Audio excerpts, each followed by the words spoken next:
60 years of APRS. So you'll find out why that's a little bit of a cheat on the next slide. And this is obviously a picture of tracking via radar, and it's nothing to do with that at all. It's another sort of tracking altogether, as you might say.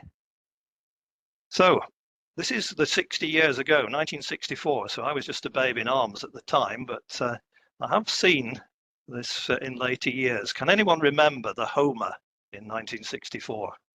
You're getting blank faces around here. The only Homer we remember is Simpson. Right, well, if I give you this slide, does that give a clue? Oh, right, yes. Homer was a little self-contained tracking device which could be concealed in Goldfinger's car and allow James Bond to follow him in his DB5. So that's the example of the sort of thing we're talking about. It's basically a radio beacon which transmits its position. So that's the sort of tracking we're on. And that's how I can go back to 1964.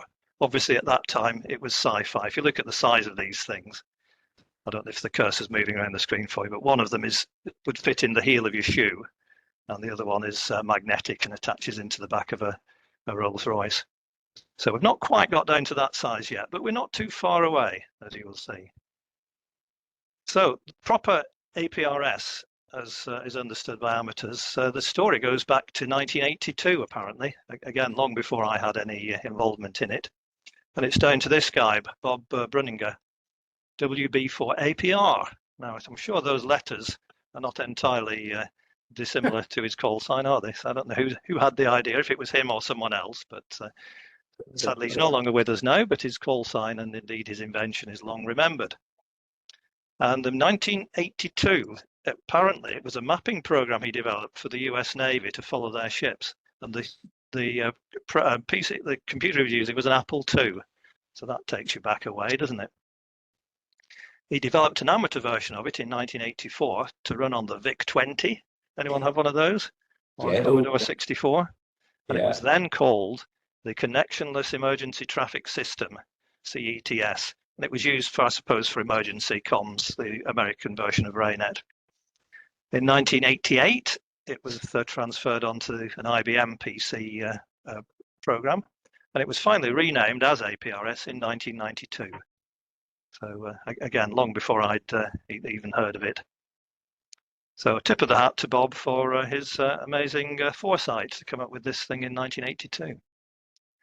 Now, my first involvement in it was 2005, and it was almost accidental, really. I was playing with a datacomms program called MultiPSK, which would decode all sorts of stuff, various fancy data modes.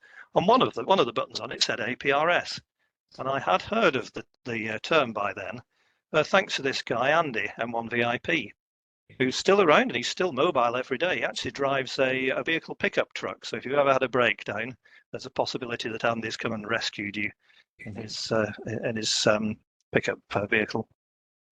Anyway, so I plugged this thing into a 2-meter radio, 144.8, 1200 baud packet, and suddenly this icon appeared on the screen, M1VIP mobile, and I had a map and I had Andy moving around it. So that sort of hooked me really into what APRS was all about.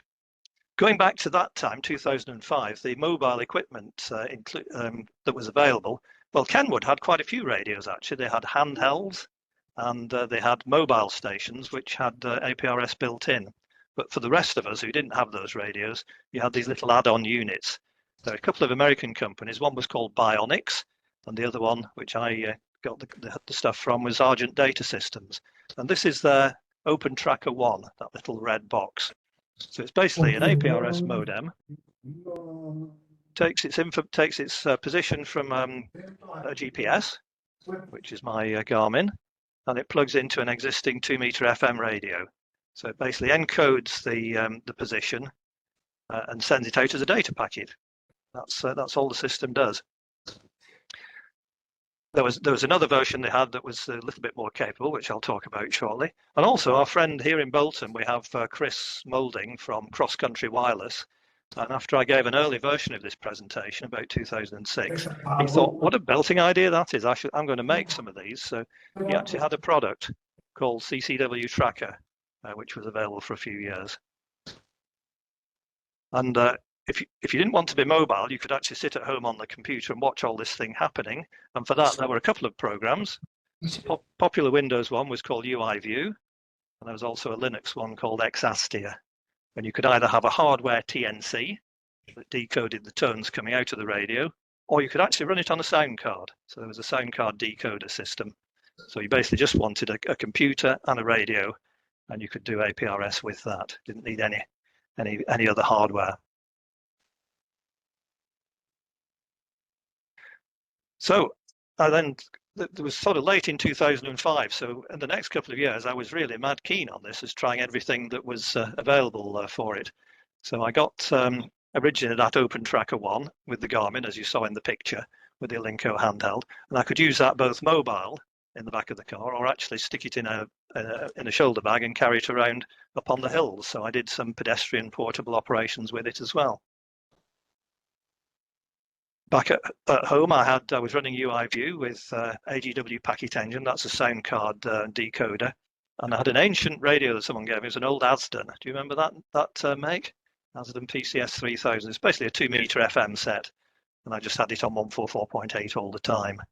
And later, I had a Linux laptop running the Exastia and the sound modem. By that time, I was in Raynet, and I thought this is a very good idea to be able to track people around. And it was at the time, I think, about 2006, 2007, where they started doing these midnight walks for the various hospices. I think it was the one in Worsley, St Anne's Hospice, was one of the first to do one. So they had a fundraising event which started at midnight and had a load of walkers walking around a course. And Raynet were asked to come and help out with that. So I was, on that particular event, I was the tail end sweep, walking around with the last walker, and I had the APRS with me. So the guy at control, instead of me having to say, well, I'm at the junction of such and such a road or the western edge of the golf course, he could actually see on his map exactly where I was, and that proved invaluable. So APRS was quite well used for Raynet in following years after that test. I got one of the later versions of the Open Trackers, Open Tracker 2, which had only just come out. It arrived in a kit, so I actually had to solder it together. And I also had an old Tate mobile set in the car by then, which was just single-channeled, 144.8, and it was stuck in the back of the car with that OT2, and it was basically there all the time in my Ford Focus. And in the Fords of that era, the cigar sockets were live all the time. So all I needed to do was get in the car, plug in a little lead, and the APRS system was live and running. The only disadvantage of that, of course, is that if you forget to disconnect it, you know what happens. And I discovered this the hard way. I was going away camping with some friends for the weekend. So I'd driven over to Bury and left my car there, and we went on in Carl's car. And we came back at the end of the weekend, and the battery was absolutely flat in my car because I'd left the APRS plugged in. And I had a look at the packet record, and it had actually run for a day and a half, gallantly transmitting its position every 10 minutes. And then eventually it stopped as the battery went flat. So that's one thing with live cigar sockets. So that was all done on 2 meters.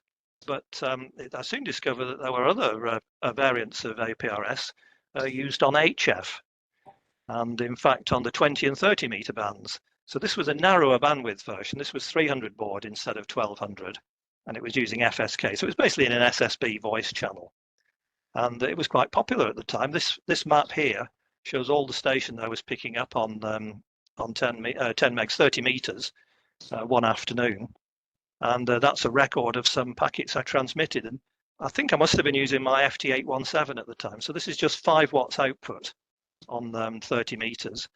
And the beacons have been sent out. That one's been relayed by a station in Switzerland. So the star means it's been relayed and rebroadcast by that Swiss station.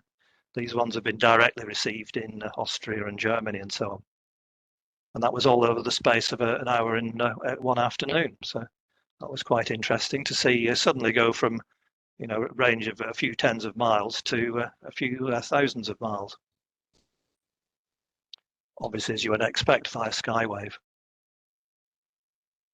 At that point, Chris HYG did an interesting test. He was doing some work down in the Midlands, and he drove down there and he had in his car simultaneously, he had a 2-meter APRS and a 30-meter APRS station. Now, sadly, the colours on the map haven't come out all that well, but what you should be able to see is a series of green vehicles joined together by a blue line. So those are all the positions. This is on 2 meters. This is the 2-meter VHF coverage map on the left. So those are all the positions that have been picked up and relayed onto the internet. And you see there's an enormous gap here. It goes south of Manchester and arrives sort of north of Coventry, and then he's picked up a little bit more, and then he arrives down here in wherever it is, Cambridge, that he was heading for. So there's quite a lot of gaps in the coverage trail on VHF. But simultaneously, he was running a 30-meter station, and you can see there it's covered much better because his signals there are being picked up in Germany and Austria and Italy and so on. So it doesn't need a local relay station on VHF to do the coverage. But of course, this would only work during the day. If he'd done the journey at night, there wouldn't have been anything at all on this map, and the 2-meter map would be just the same. Now, this was quite exciting. Someone pointed out to me that you could actually do it via satellites, and in fact, the International Space Station had an APRS relay on board. So we had a go at that. And again, this map shows all the stations that I've received during one pass of the space station. And in fact, this record shows that one of my transmissions was picked up by RS0 ISS, rebroadcast, and then picked up on the ground by this guy in Belgium. So that's evidence that it has actually gone up and back down again. So that was quite fun to, obviously the space station comes over for a few minutes. So you get a sort of burst of activity for 10 minutes, and then another one an hour and a half later, and another one, and then 12 hours later, the same thing happens with it going the other way. So it doesn't give you continuous coverage, but it's quite exciting to see that your signals have been up to orbit and back again. And this is just on 2 meters. This one, this is 144.8 again. Now, so we've been up to VHF, we've been to HF. Another thing we thought to try is, could we get it working on top band, 160 meters? And living where I am here in Bolton, I'm just in the shadow of Winter Hill. So to orientate you on the map, this is my QTH down here in the centre of Bolton. This bulk here is Winter Hill. So this route here, which my friend Norman, G4YNK, drove for me on this test, he's going right round the back of Winter Hill. So on this part of the route, he's completely shadowed from me by 1,500 feet of mountain, basically. So he came round to my QTH and he set off, drove this path, and as you can see, it's pretty much picking him up all the way around. And he comes out round the Rivington side, and we stop off here at Rivington Barn, which has a nice little cafe and cake shop. Meanwhile, I'd set off from home, so this is my track here, going up to meet him. So we had to get together there and compared notes. So that was, again, that was 160 meters, 300 baud FSK, and just shows that, ground wave coverage, as you might expect. It's almost as if the hill wasn't in the way. Now, 2008, so this is 44 years since that scene in Goldfinger, where you had the ability to sit in your car and follow another vehicle on the screen. And finally, it happened thanks to the Open Tracker 2, because Scott at Argent Data had managed to work out that there were certain models of Garmin GPS Nuvi that had the ability to communicate via a binary stream. So he implemented that in his Open Tracker 2. So if you plugged into one of these Garmin units, not only would it pick up your position, convert it and send it out on the radio, but also anything you picked up on the radio would be decoded and sent back to the unit in the Garmin binary format. So you would actually see on your display, and here's an example, g6gvi, so that's the club meeting at the time at the Britannia Hotel. That's my home QTH. That's Max G8XNQ mobile in Bolton. So all this appears on the head-up display on the mobile station. And if you wanted to go to the Bolton Club, you could just click on it, and use it as a go-to point. So it would actually then start to give you the voice navigation instructions on how to drive there. So that was something I was really impressed with. That finally, I didn't have an Aston Martin DB5, sadly. It was a Ford Focus, but we actually had this technology finally come into our hands after all those years. Moving a little bit further afield, in 2008, I went away with some friends on holiday to Austria, and I took the APRS system with me. And this was part of our journey back home. A long day's drive this was, from Nuremberg back to Bristol. And you can see what fantastic coverage there was on APRS at that point. Each one of these icons is a position that's been picked up and relayed back onto the internet stream, all the way across Europe, over the channel. And look, the only point it drops out is going around the M25, which I was a bit baffled with. I thought, of all places in England, you would expect to get decent coverage there. Maybe it was just high interference levels or something, I don't know. But basically all the way on that very, very long journey, we had continuous coverage of our position. The only thing we got wrong on that, in fact, was the icon. It shows a little car there.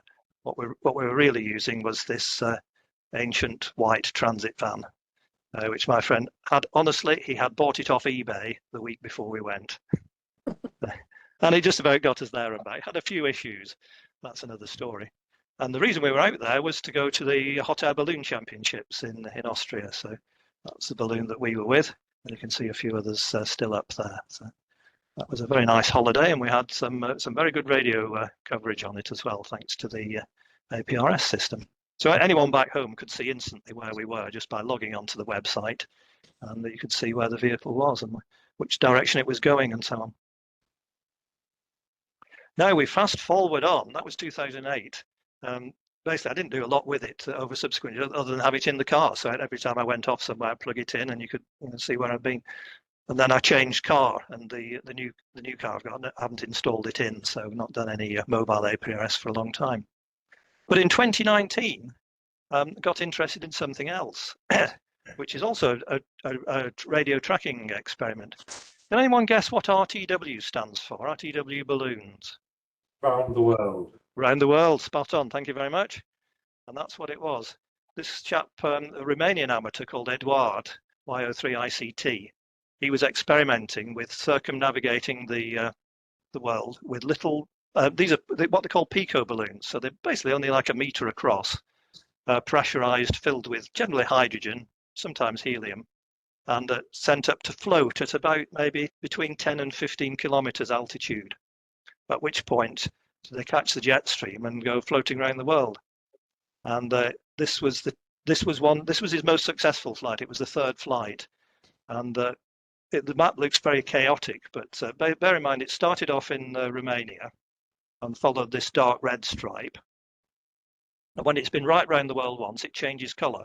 So it goes to the blue stripe, and the blue stripe changes colour to the green stripe, and so on. So it's actually been 5 or 6 times around the world at this point. And it's been transmitting its position all the time. So how on earth does it do that? Well, it uses Whisper technology. Many of you may have used Whisper, perhaps, on the 20 meters, just to send out a beacon and see where it's being picked up. But in this case, the beacon's moving, and that's the whole point of it. And there's also another mode called JT9, which you use for part of the system as well. But just looking at this, this was the last position it was received out in the North Pacific. This was on the 19th of November, 2019. And at that point, the balloon had been flying for 3 months and 25 days and had covered a distance of 228,000 kilometers. So that is some flight, isn't it? And it was at an altitude of 12,000 meters at the time. Nothing else was heard from it since. So we don't know what happened, if it popped and came down or if just the electronics died. At that point, it was registering a temperature of -5 degrees. And the solar panels were giving a healthy 3.68 volts. But it only had one GPS satellite that it was locked onto at the time. Just an aside, what on earth did he use for the hardware on this thing? Well, you wouldn't believe it. It's all home designed, and he's built on it's a little board with a CPU, a GPS receiver, a PLL oscillator, but built based on a TCXO, because he wanted very good frequency stability for Whisper. And it runs from solar panels. It transmits 10 milliwatts, and the whole thing weighs under 4 grams. That is the hardware with the solar panels, the little custom board with everything on it. These are little GPS antennas. And then there's a great big length of wire that hangs down underneath the balloon and underneath the tracker. And the wires in the dipole, he said that adds 1 gram, but the actual weight of his hardware, 3.97 grams. So it's a superb piece of engineering and a fantastic result that he got from it. And once I learnt about this, I then put up a loop antenna in the garden and had a listen on 20 meters whisper to see what I could pick up. And between October and November 2019, these are all the packets that I received from him. The first ones were actually when he was on this 5th orbit coming over the Irish Sea. And this one was actually space wave. It wasn't skywave at all. So it was only 170 kilometers away. And yet, if you look at the SNR values, those were 2 of the weakest signals I got. When he was further away and coming in via skywave, the signals actually got a little bit stronger. So over the Irish Sea, then a little later, a few days later, over Western Russia. And then he'd disappear for a week and reappear over northern Spain. And then another week later, come out over the mid-Atlantic. And the last I heard of him was over Libya, and that was the start of his 7th orbit around the world. So there are actually quite a few balloons doing this all the time, mainly American ones. And some of them have been 3 or 4 times around. I think the record is 8 times. But if you look at the tracking map, you'll often see a balloon appear across the Atlantic, and generally it's using 20-meter whisper. So if you're monitoring on whisper and you see strange signals appearing in the middle of the sea moving around, it's either a ship or it's one of these round the world balloon experiments. And the other thing that came to my notice at the time, those are the what they call pico balloons, which are small ones which are designed to float and go a long way.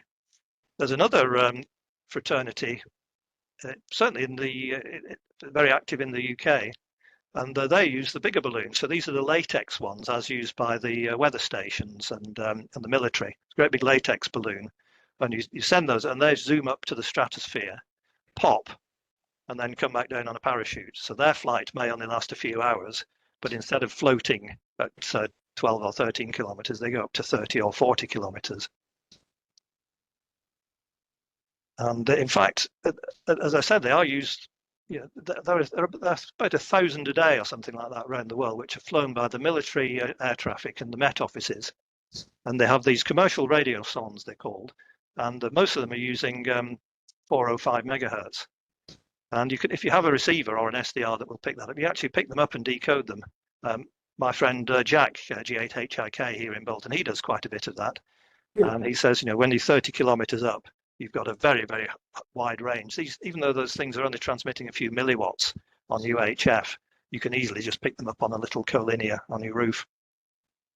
But the interesting thing is, and there are even more flying in Europe than there are in the UK, particularly in Europe. There's a sort of band of people who follow these things, and they try and grab them when they come down, because obviously they fire and forget items. I mean, they probably have a note on them saying, "If found, please return to," and you'll get a little reward. But what these guys do is they pick them up, and they've worked out how to reprogram them for the amateur bands, and then they reuse them in their own balloon experiments. So this is basically, it fell out of the sky and we've recycled it. It's pretty good, that, isn't it? We don't get so many of these flying in the UK, so there isn't such a large stock of them. And also, the UK amateurs tend to develop their own hardware as well. So, of course, up until recent, well, in fact, still now, we can't in 77, we can't use our amateur licenses airborne, which they can in Europe. In the UK, one of the few administrations that doesn't allow that. As you know, from the recent changes in the license on 2 meters and other primary bands, we can do now, but not on 77s.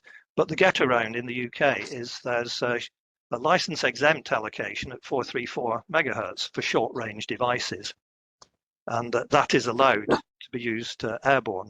So that's what the UK high altitude balloon fraternity have been using.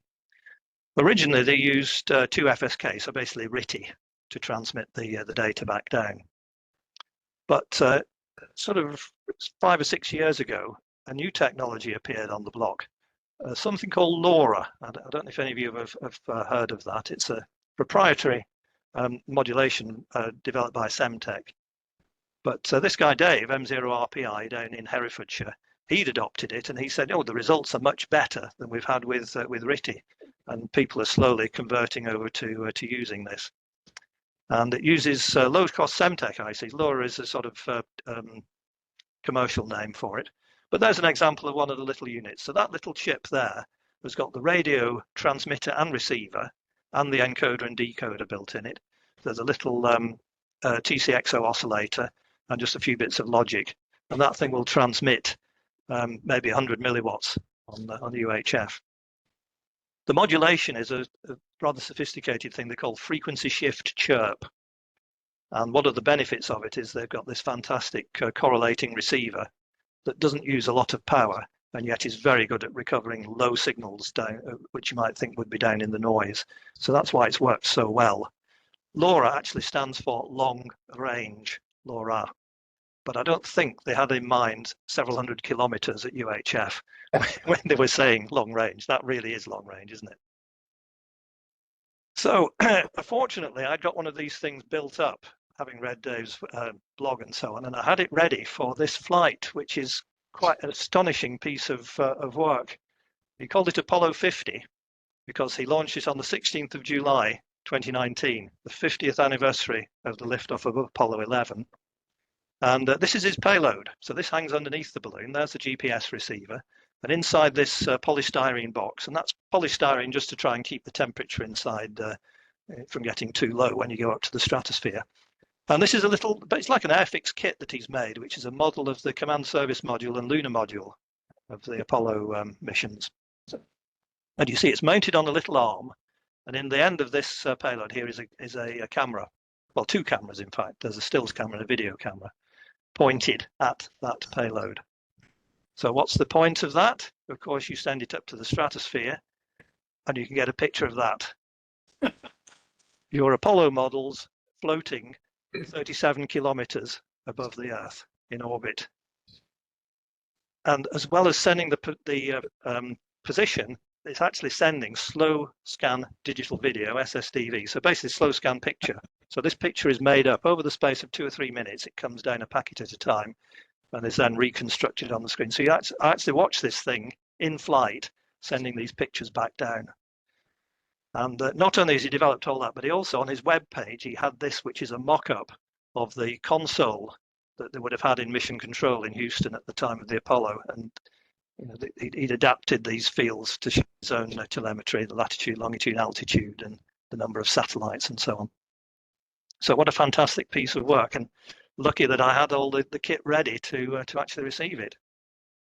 So this is what the flight actually did. So I picked it up around about 12, just after lunch, at which point it was 12 kilometers above Herefordshire.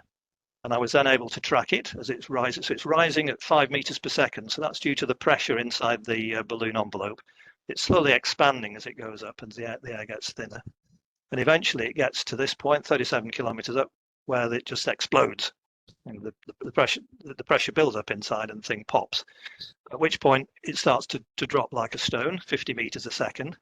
But it's got a parachute above the payload, which deploys as you get into the thicker air.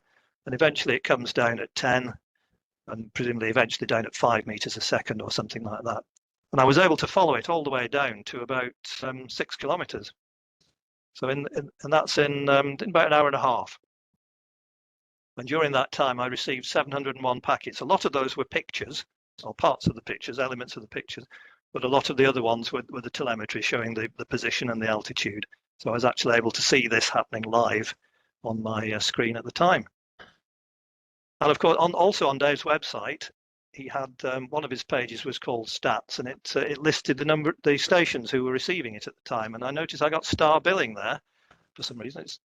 I don't think it's in alphabetical order or anything, but somehow mine was at the top anyway.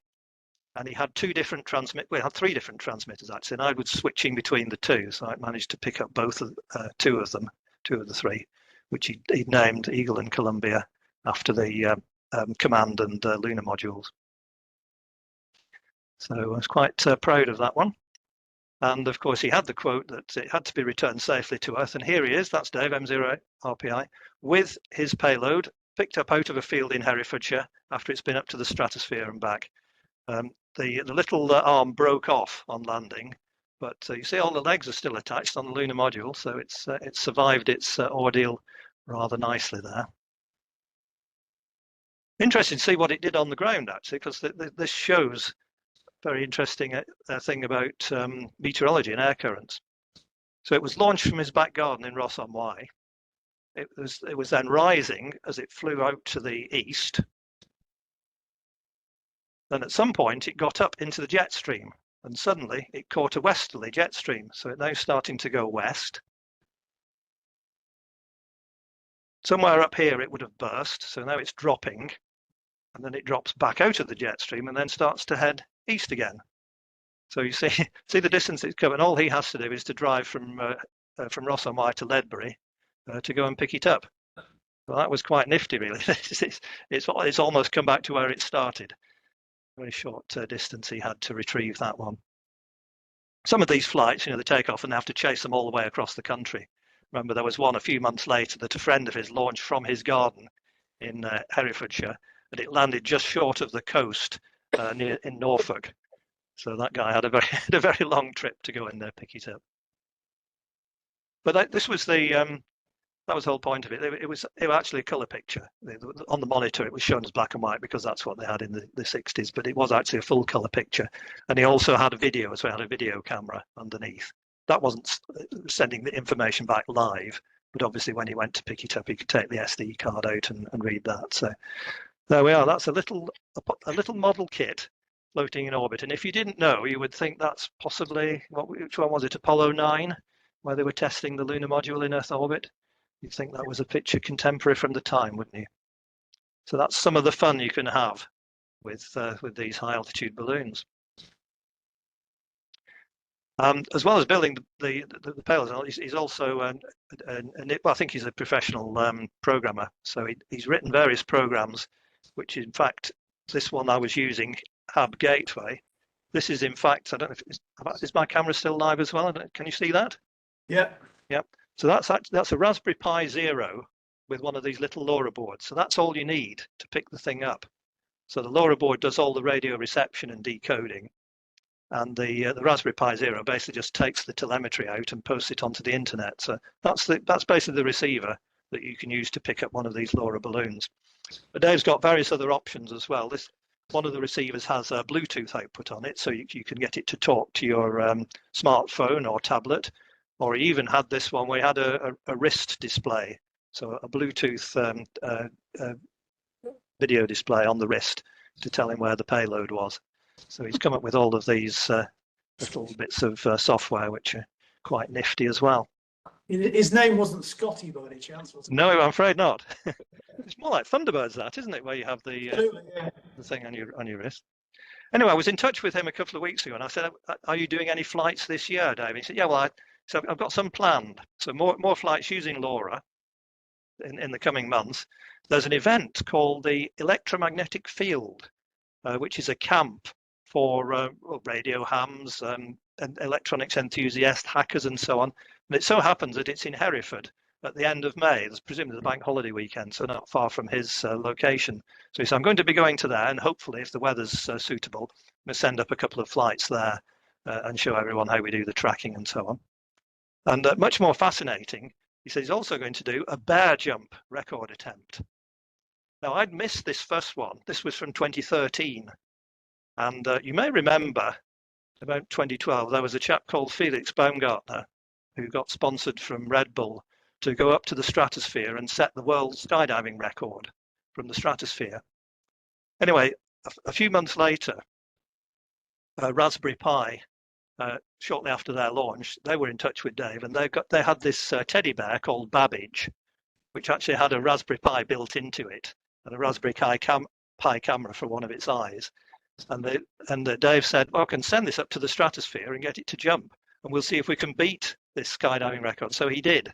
So a few months after Baumgartner, Babbage Bear surpassed his record jumping from down there. Anyway, a year or two later, a guy called Alan Eustace from Google had beaten the skydive record, and that's now held at 41.4 kilometers. So Dave said he fancies beating that, so he's got another teddy bear lined up, ready to do a flight from the stratosphere sometime over this summer. So watch this space. And if it's sending Laura, you'll be able to see, live pictures, still pictures from it, and obviously follow the altitude and so on during the flight. So that's all quite fun, isn't it? Absolutely. Anyway, going back to the ground now. So back to APRS, just for the concluding part of the talk. So as I say, I hadn't really done very much APRS for about 10 years or so. So last summer I thought I'll just see if it's still going on. So set my receiver on 144.8, have a look what was going on. And indeed there are still some mobile stations, some digipeaters, some internet gateways, but it's a lot less than it was 10 years ago. And yet the map is still quite busy.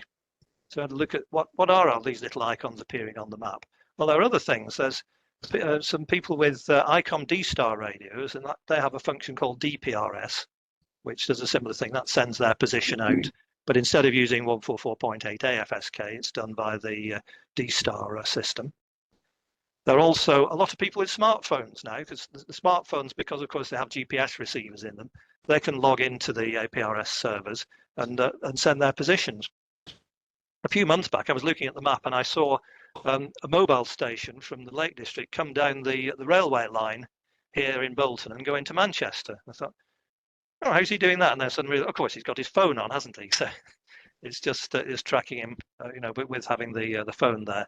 So there's an app called APRS Droid, and there's one for Apple as well. And there are also quite a number of beacons. A lot of these beacons here are not actually APRS stations at all. These are people with these hotspots, where you use a little UHF handheld to talk to the internet, and they just indicate their position. And they've sort of piggybacked onto the back of the APRS servers just to show where they are and what frequency they're on and so on. So quite a few of these are just fixed beacons, which you can't actually send and receive any information to via APRS. They're just saying, oh, someone's got a hotspot at that location. So that's on 2 meters using the same technology as Bob Brunninger would have recognized from the 1990s or 1980s. But again, there's a new kid on the block. In 2023, 70 SEMS using LoRa. So this is an interesting combination of the LoRa that I'd use with the balloon tracking and APRS. So I've got to find out more about this. And it uses low-cost Internet of Things hardware, such as this board here, which has a GPS receiver, the LoRa radio chip, and a little OLED display, and lots of other gubbins as well. And in fact, there's one in this box here. That's mine. It's got a little battery in the back as well. So that's the size of it. It's not a lot bigger, not a lot bigger than the hand. And the aerial on the top is a 70 SEMS quarter wave. So I thought, yeah, I can get one of these, definitely. They cost about £50, these things. It's called a T-beam. This idea has really taken off in Europe. If you look at the density of internet gateways across Europe, you'll see, they've been doing it for a couple of years now, and they've got very good coverage. At that point, there's hardly anything going on in the UK, just a few little pockets of activity here and there.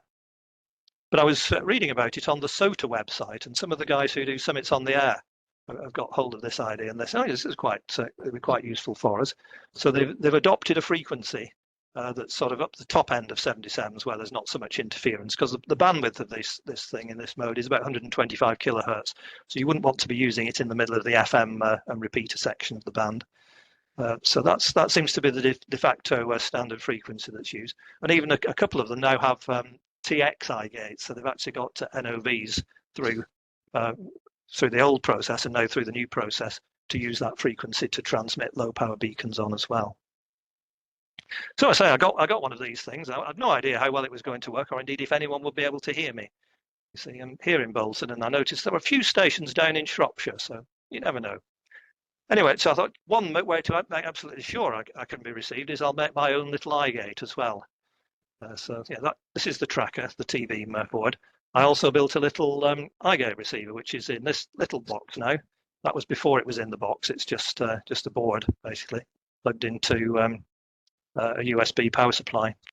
And this chip's got Bluetooth and Wi-Fi on as well. I forgot to mention that. So it's linked to my Wi-Fi network. And this was my first sort of walk test. I went around the local park. So you see, it's pretty much covering me on. That's where I stopped to throw some bread to the ducks. Gone around all the paths. And it's pretty much giving good coverage. It was actually plugged into collinear aerial outside rather than this little set-top antenna. But this was all I had with me. I was just walking around holding this in my hand. And yeah, it's got very good coverage of that amble. So the next thing, of course, was to take it up on the moors and see what we can do from there. So I call this DX LoRa. And 100 milliwatts output, that's all that comes out of this, don't forget. I had it stuck on my shoulder, so the antenna was out in the clear, and wondered what would happen. Now, there were no local receivers at that point, so only the distant stations would pick me up. And here we go. So this is me walking on the side of Winter Hill, and this is where I've been received. You know Peter, G3SMT, down in Oswestry. John, DW4BVE in Welshpool. Ben, who's now on the RSGB board, he's got a Hilltop receiver down near Newtown. And I can't remember what this guy's called in Shrewsbury. But they all pick me up. So this is 100 milliwatts with a little quarter wave just sat on my shoulder. So I was well impressed by that one. And this actually shows the path that I took. So the peak of Winter Hill is up here, just off the top of the map. But what I'd done is I'd parked in this car park, and I'd walked along this path here, which is shadowed. So it's on the so there's a little valley, so there's no view to the south. And as soon as I got up to the top here and came out with a view to the south, suddenly Peter, G3SMT, picked me up. And after that point, I was getting pretty much continuous coverage, walking around these footpaths, coming down onto the famous Matchmore Lane, well known by radio operators in the area. And then I actually went along that path and down there, so it didn't pick me up on that. But again, that corner is a little bit sheltered. A few more here, and I think that was the last one it picked me up on the moors, at which point I walked back down to the car park, got in the car, drove home. And would you believe it, halfway down the road here, this is it now in the boot of the car, and Peter, G3SMT, is picking it up again. So it even works when you're up on the moors from the car boot. And this is the altitude trace of that walk. So again, when it picks me up here, I'm about 1,100 feet up. And this stretch here is all fairly high up. And then at this point, I'm heading down the road back home. So I can highly recommend 77's LoRa for APRS. And bringing it right up to date now, I noticed there was another guy playing with this, Dale. Well, he had a 2E0 call sign at the time, but he now is M0OUE. He lives near St Helens, so you know him, Richard. He came along to the Bolton Club a few months back, and he got another unit, which is they're quite difficult to obtain in the UK at the moment. They're called T-Echo. You can get them from AliExpress in China, apparently, but they're quite a bit smaller than this T-beam, and lower power as well, because they have this what they call electronic ink display. So instead of the OLED, it's like the sort of thing you would have on the old I forgot what are those ebooks called, the early ones. I can't remember what they were called now. Amazon Kindle. Say again? Kindle. Kindle, that's the one. Yeah, it's a bit like a Kindle, that, I suppose. So that's the display on them. So they're smaller, lower power consumption. That's not a full-size quarter wave. That's a little stubby antenna on 70 SEMS. So you can see they would fit in the palm of your hand quite easily. And Dale was playing with one of these, and he was getting similar results to what I had on this one. And since I prepared these slides originally, I've just updated them recently. We've now got a few more of the internet gateways appearing. There is Dale, who's here in St Helens. There's Carl near Mould. John in Crewe. Jeff near Buckley. And then the ones that I'd used in the past. So this is a recent snapshot of the stations that have heard me when I've been out on the hills. And those are the distances, 81 miles down to Ben's place at Newtown. John in Welshpool, nearly 80 miles.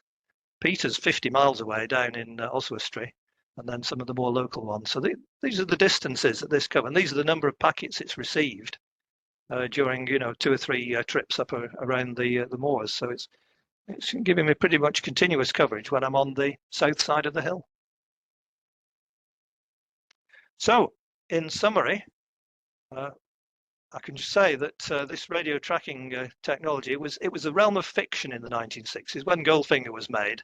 That stuff wasn't available. It was a pipe dream. But within 40 years, amateur hardware had caught up, and we did actually have that technology. Maybe not quite as small, but the same function. Then, of course, more recently, GPS-equipped smartphones. So most people now carry a unit in their pocket, which is connected, via the mobile network and has continuous position updates as well. So it's sort of been superseded in that regard, but it does require you to have mobile coverage. So, and these things are quite large and eat the batteries, don't they? So if you're looking for something that's ultra lightweight and long range, for instance, for high altitude balloon flights and tracking, there are still other good ways of doing it, the traditional amateur technologies and the LoRa system. And I say LoRa is very good for hilltop terrestrial use, maybe where your cellular network coverage is poor.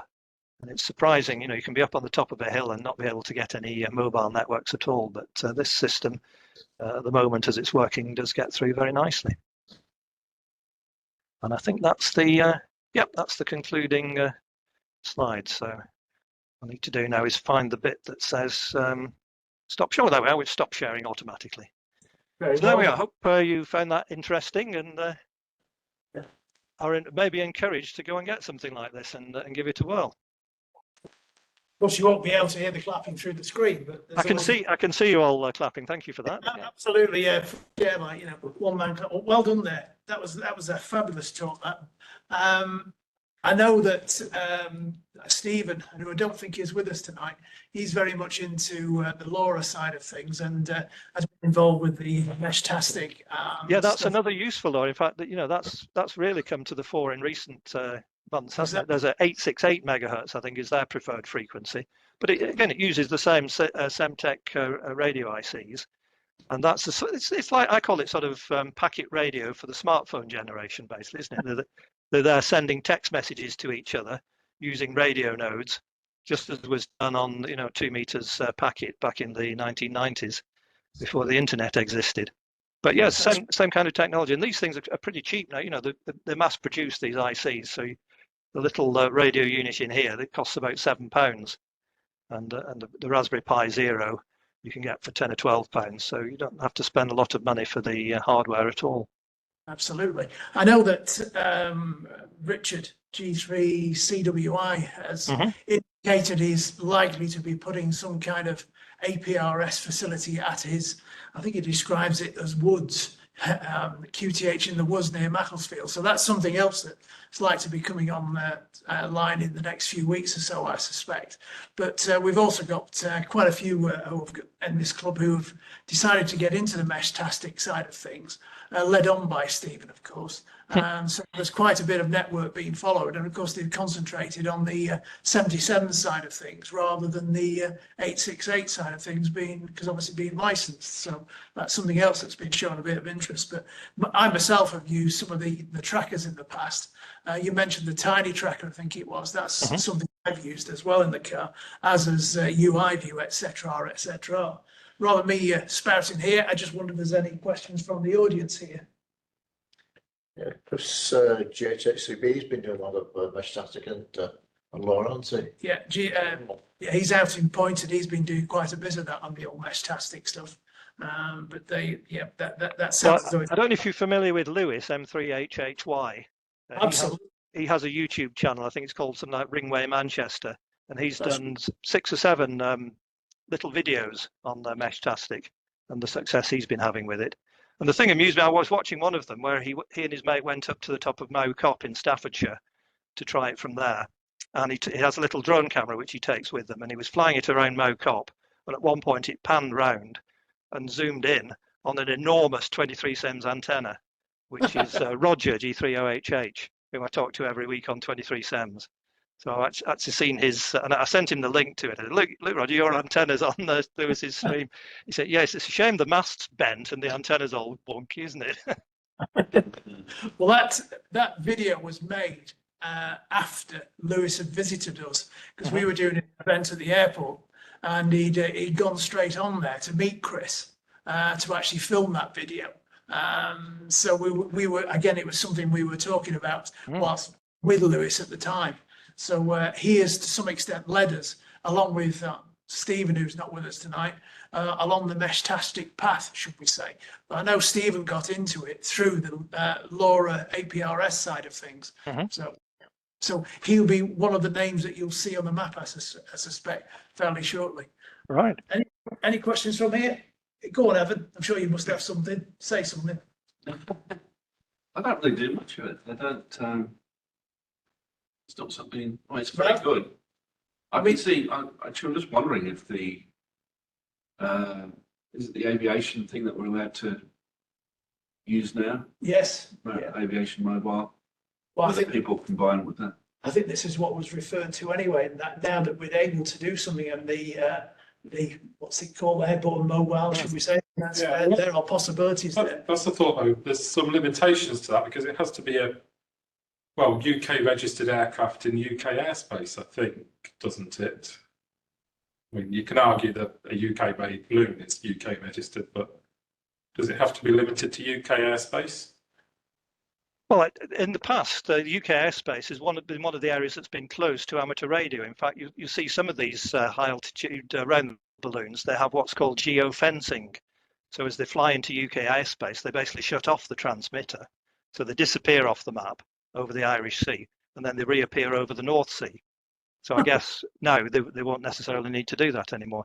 But I know there are a couple of UK base stations who also have American call signs. There's one guy called Kevin in the Midlands who's been doing some tests in recent days, actually, and he has an N0 call sign, and that's been appearing on the Whisper map. So it looks like he's planning a flight fairly shortly to do one of these long duration attempts. That's one way around it. That sounds interesting. Certainly the balloon sounds interesting. I know we did have a member who was involved with a local school up in, I think it was up in Bury, wasn't it? Who launched in a similar line to. That's something that it happens a lot more often during the summer months, actually. During the summer term, and also when the weather's better. But there's an outfit called what they call High Impact Consultancy or something, and they've worked with some of the schools in the Wirral in recent years, and they've sent up stratospheric balloons for this, as part of a school STEM project, and they're using this. Well, I think they've used RTTY in the past rather than LoRa, but again, it sometimes comes up on the RSGV news when they've got a flight coming. So this is the day we're going to fly on, and you can tune in and see if you can copy our telemetry. So you sometimes hear that talked about as well. I was going to say, is there anywhere where this kind of information is coordinated? Yeah, I'll just see if I can open up a web browser and share it with you. There's the map I was looking. There's a map called Amateur Sond Hub, which let's see if it'll open when I'm doing this video. So I think that the computer's working a little bit harder than it normally does. I think things are taking a while to open up. But this is basically like it's the hub for all the tracking information. All the information is collated on a central server and then displayed on a map. So, oops, I'm zoomed out quite a bit too far. Let's try that. So, can we go over to share and share screen 1?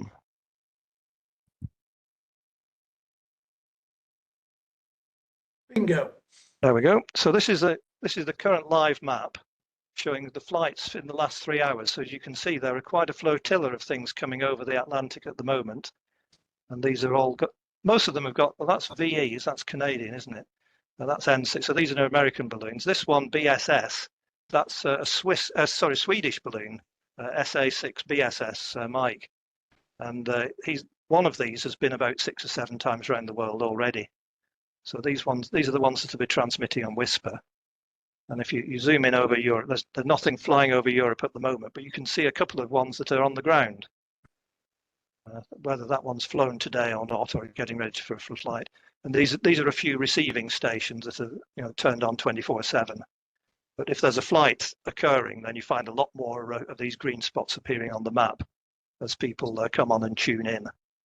So certainly when Dave Ackerman is doing his bear jump attempt, there'll be quite a lot of people following that, I think.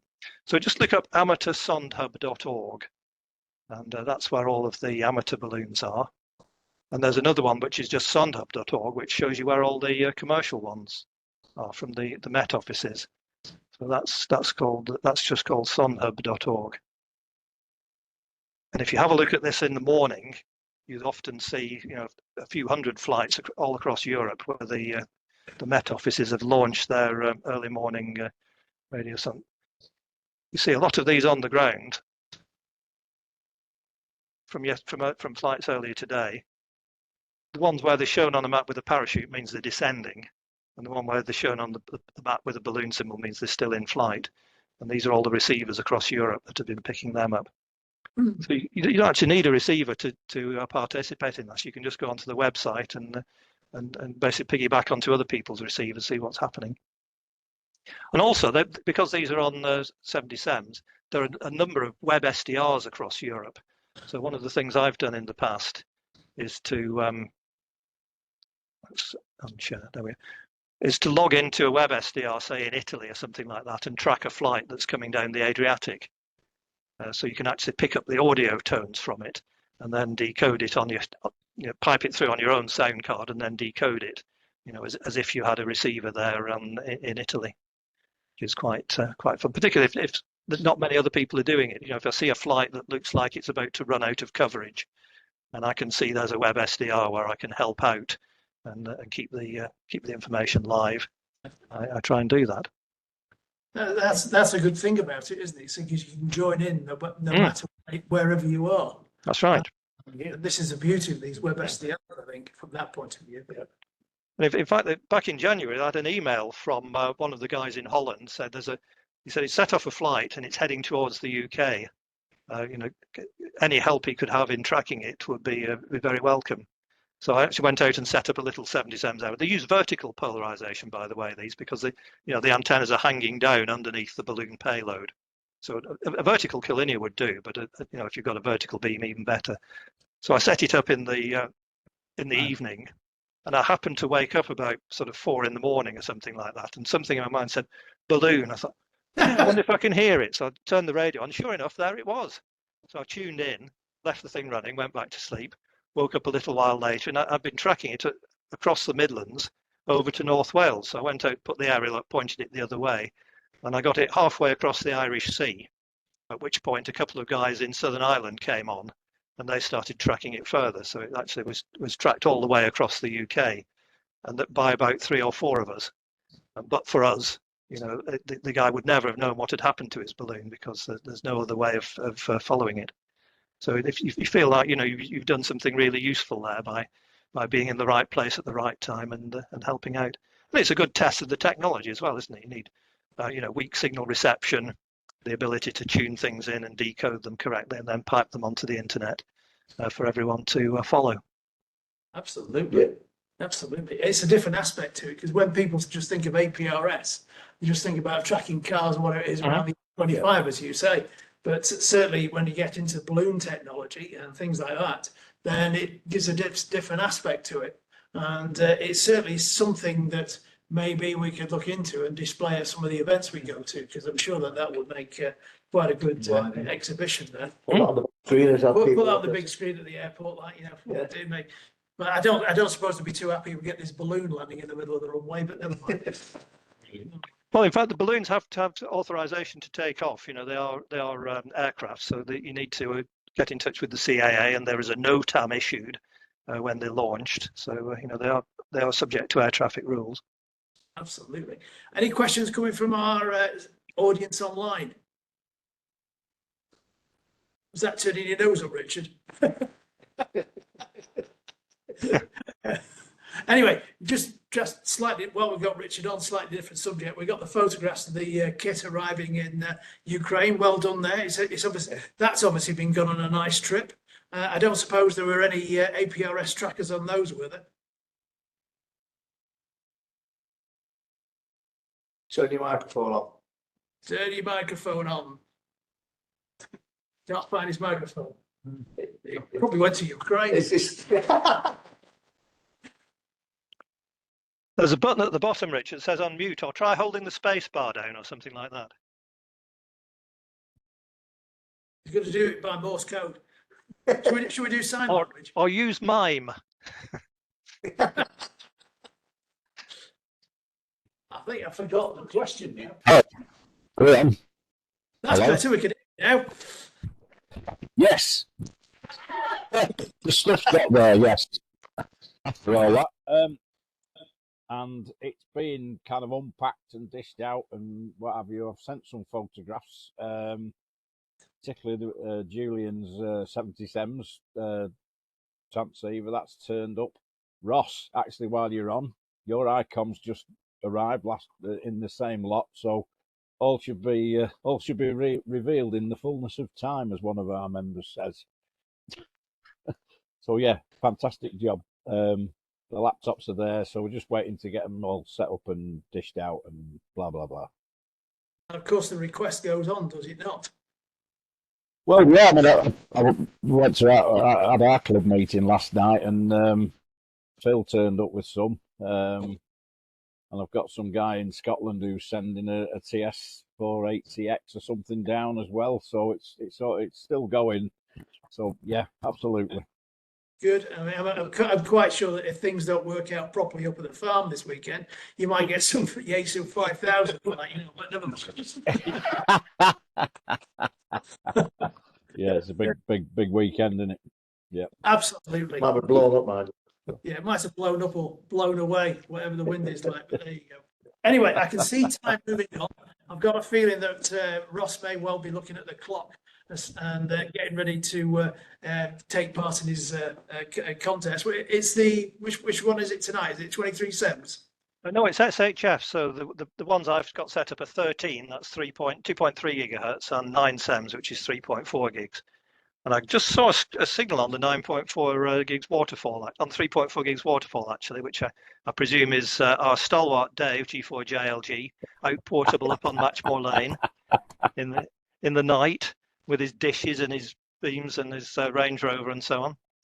So try and give him a point anyway. Absolutely. Well done. I mean, especially in a night like this, although I'm not sure what it's like out there at the moment, but certainly when we came in here, it wasn't raining tonight, which does make a change, doesn't it? But you could be in Scotland where it's snowing, but never mind. Right. Well, thanks for your company, and I'm glad you enjoyed it. Thank you for inviting me. Brilliant subject. Yeah. And the round of applause from everybody around. I'm sure there's plenty more of those people who have got the cameras on as well. So look forward to seeing you again sometime, and best of luck in the contest. Thank you very much. Good night, all.